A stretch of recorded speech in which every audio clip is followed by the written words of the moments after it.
conseguiu identificar onde você não foi bem? Por exemplo, chegou no exame oral, no exame oral que eu não fui muito bem, ou na própria escrita, não sei se poderia falar isso. Na preambular, que é uma prova-teste, como fazer prova-teste? Precisa treinar muito. A prova-teste tem um macete, né? Tem uma malícia que precisa desenvolver, que é só praticando para conseguir superar essa primeira fase. As segundas fases, em geral, são provas escritas. Eu reprovei muito em prova escrita. Sim. A minha dificuldade maior foi em prova escrita. De diversos concursos que eu fiz, eu acho que eu reprovei umas 6 vezes em provas escritas.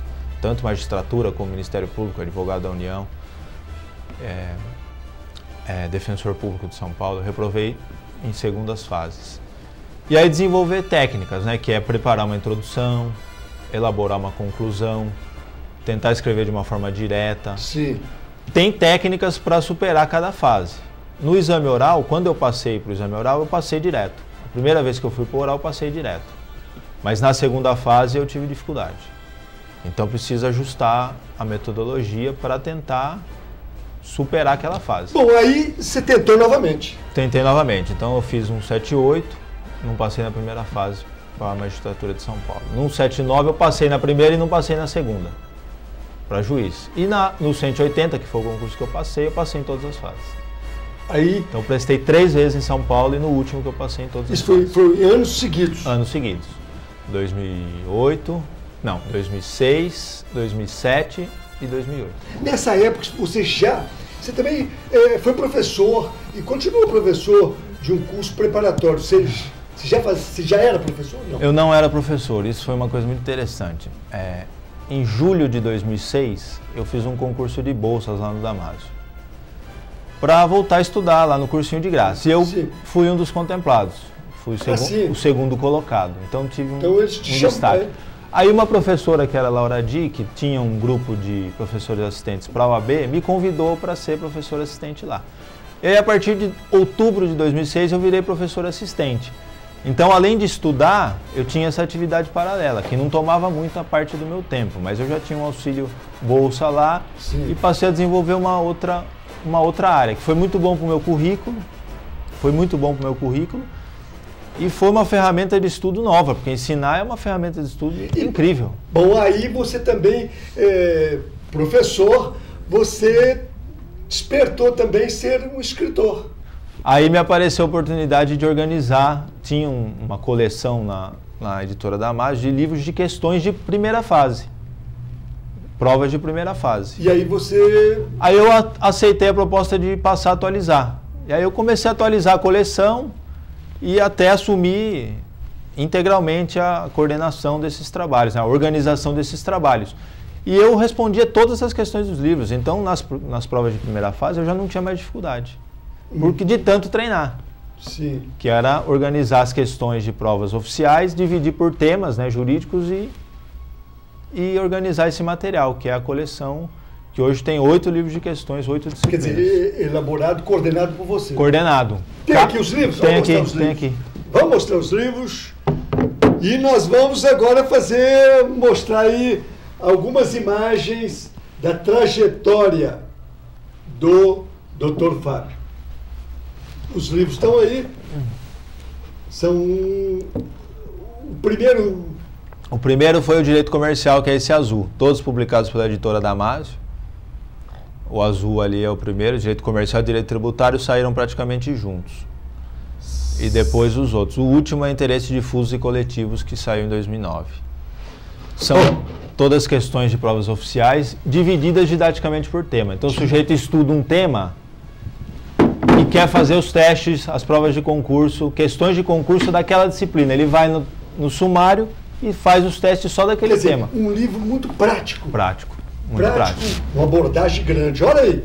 É isso aí. Bom, mas eu quero mostrar aqui a trajetória. Antes de terminar aqui, vamos lá. Primeiro, mostra aqui.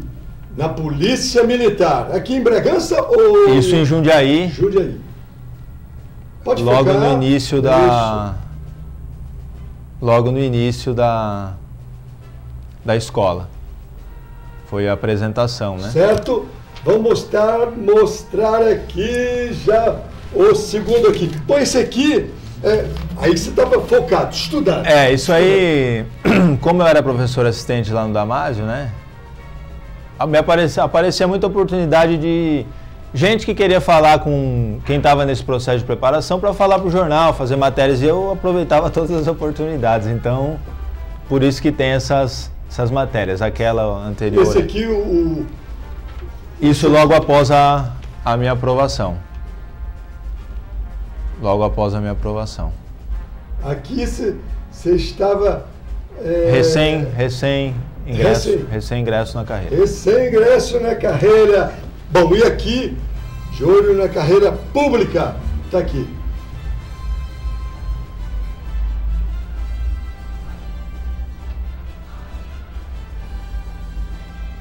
Tá certo. Bom, Fábio, eu queria falar o seguinte. Você hoje, juiz de direito, você sente realizado alguma coisa a mais? Você tem, assim, um sonho, ou você vai perseguir alguma coisa mais dentro aí da magistratura?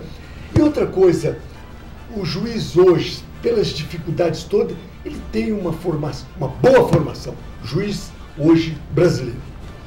O juiz ele tem uma boa formação necessariamente, porque para passar no concurso ele precisa estudar muito. A concorrência é grande, mas mais do que a concorrência, o nível técnico que precisa se alcançar para passar num concurso desse é muito grande. As bancas examinadoras são bastante exigentes. Então, o juiz tem uma ótima formação técnica. O concurso é super complexo, a avaliação envolve não só conhecimento técnico, mas envolve idoneidade, envolve histórico familiar, aspectos psicológicos, né? Então, o juiz brasileiro ele tem uma excelente formação. Ele passou por um processo de preparação que necessariamente o transforma tecnicamente falando.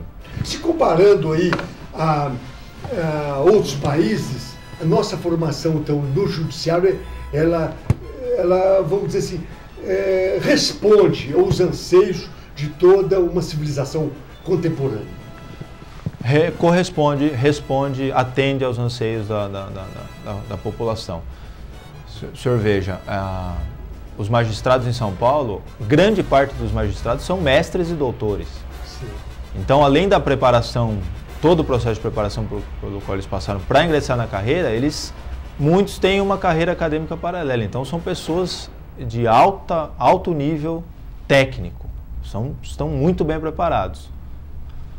Então, podem dar uma resposta satisfatória à população. A sociedade, tá certo. Bom, é isso aí. Queria só falar o seguinte. Hoje, você no juizado em São Paulo, e eu perguntaria o seguinte, ainda puxando novamente, tem ainda aspirações, acho que todos têm, ao Supremo, alguma coisa assim ao longo da carreira? Existe? Não passa isso pela minha cabeça, né? Pelo menos nesse momento atual. Mas quem sabe, né? Quem sabe? A carreira em São Paulo começa como juiz substituto, depois o juiz se promove uma entrância inicial, intermediária e final. Tem uma carreira? Tem uma carreira que o juiz pode trilhar.